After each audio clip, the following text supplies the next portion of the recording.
Music by Shams Jamil.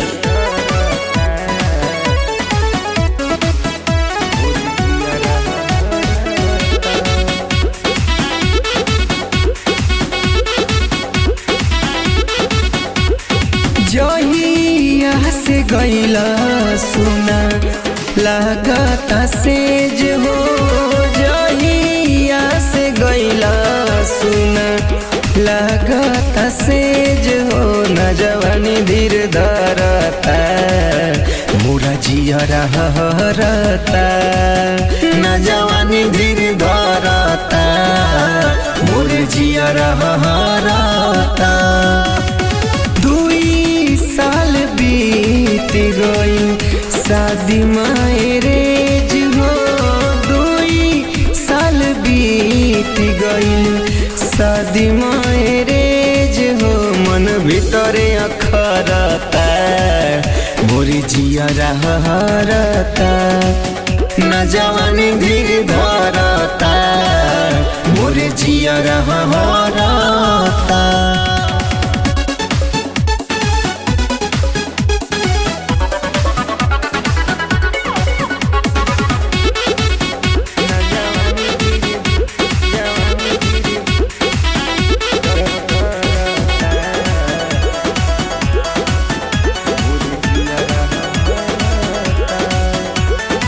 लागता जाड़ पिया सूती जरा के दिया, तब वही सर्दी न जाला हो।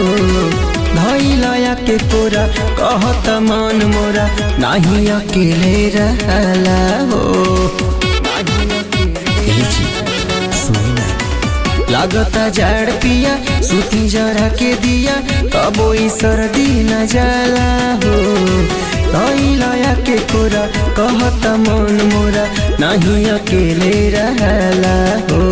सुनिए विदेशी सैया दिलवा के बतिया, सहलो न जाला पिया ऐसन ससतिया। होला होश बड़ी परता मोरा जिया रहता, मन भीतरे अखरता मोरा जिया रहता।